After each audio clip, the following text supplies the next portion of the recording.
கிறிஸ்துவுக்குள் மிகவும் பிரியமான தேவனுடைய பிள்ளைகளே, இந்த நாளிலும் உங்களுக்காக ஒரு தேவனுடைய வார்த்தையை நான் வாசிக்கிறேன்.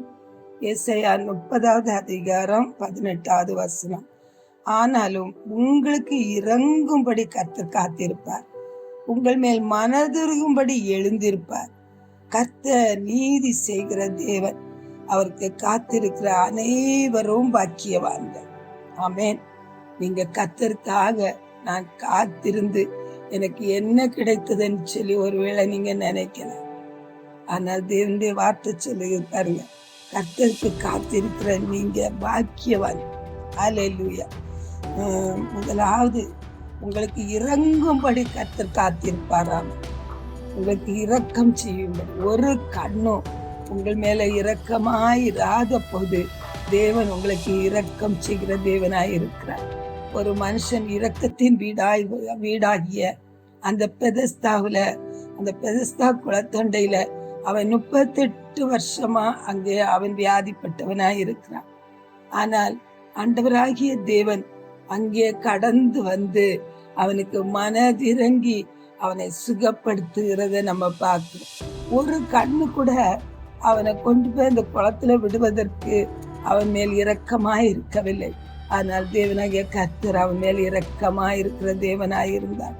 அல்லேலூயா. ஆகவேதான் தாவீது ராஜா சொல்லும் போது, எங்கள் தேவனாகிய கர்த்தர் எங்களுக்கு இரக்கம் செய்யும் வரைக்கும் என்னுடைய கண்கள் அவரையே நோக்கி கொண்டிருக்கிறது என்று சொல்லுகிறான். ஆமென்.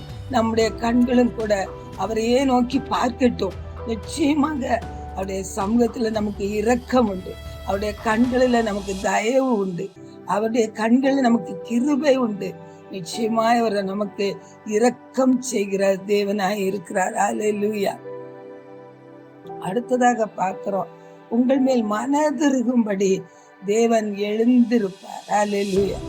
நம்முடைய சூழ்நிலைகளை மனிதர்கள் பார்க்கும்போது நம்ம வேதனையின் மத்தியில அவர்கள் நம்மேல் மனதுருகாதபடிக்கு அவர்கள் இன்னும் அவருடைய இருதயங்களிலே நமக்கு விரோதமான காரியங்களை செய்யும்படியா, நம்மை குற்றப்படுத்தும்படியா, அவமானப்படுத்தும்படியா, புண்படுத்தும்படியா, நமக்கு விரோதமான காரியங்களை பேசும்படியா அவர்கள் வேத்தனம் பண்ணுகிறார்கள்.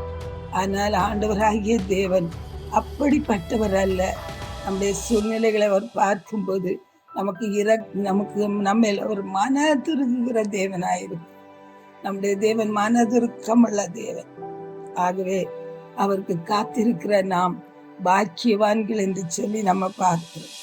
அடுத்தது கர்த்தர் நீதி செய்கிற தேவன். இன்றைக்கு பாருங்க, உலகத்துல நீதியே கிடையாது. ஆமென்.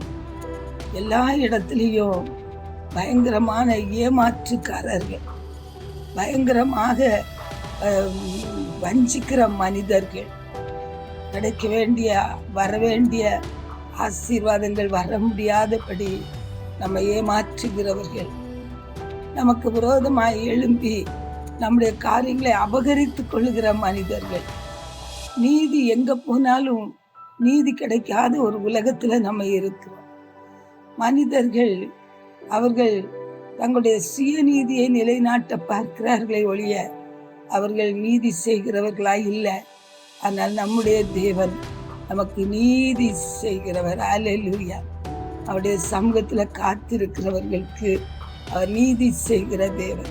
ஒரு விதவை பாருங்க, அந்த ராஜாவை போய் எப்போதும் அவள் தொந்தரவு பண்ணிட்டு இருந்தார். ஒரு நாள் அவன் அவளுக்கு நீதி செய்தான். அப்படித்தான் நம்முடைய வாழ்க்கையில ஒருவேளை உலகத்துல நிறைய இழப்புகள், மனிதர்களால் ஏமாற்றப்பட்டிருக்கலாம், வஞ்சிக்கப்பட்டிருக்கலாம். உங்களுக்கு வரவேண்டிய ஒருவேளை நிலங்கள், உங்களுக்கு வரவேண்டிய பணங்கள், உங்களுக்கு வரவேண்டிய எல்லாவற்றையும் மனிதர்கள் அபகரித்து வைத்திருக்கலாம். வரக்கூடாதபடி அவர்களை தடை செய்யலாம்.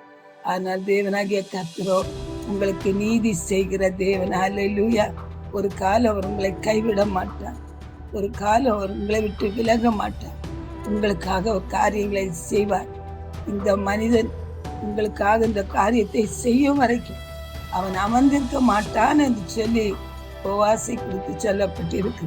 இந்த பரலோக போவாசும் நீங்க அவருடைய சமூகத்துல வைக்கிற காரியங்களை குறித்து அவர் அமர்ந்திருக்காதபடி அவர் உங்களுக்காக காரியங்களை செய்து முடிக்கிற தேவன். ஆகவே அவருடைய கரத்தில் அர்ப்பணிப்போம். பரலோக தகப்பனே, உமக்கு காத்திருக்கிற அவருடைய பிள்ளைகளுக்கு என் தேவனாகிய கர்த்தர் இரக்கம் செய்கிறவரப்பா. அவர்கள் மனதிருகிறவரப்பா. அவர்களுக்கு நீதி செய்கிறவரப்பா. உம்முடைய பிள்ளைகளுக்கு ஆண்டவரே அப்படியே செய்து ஆண்டவரே உம்முடைய பிள்ளைகளை பாக்கியவான்களாய் சந்தோஷப்படுத்துங்கப்பா. இந்த நாமத்தை மகிமைப்படுத்துங்க இயேசுவின் நாமத்தில். ஆமென்.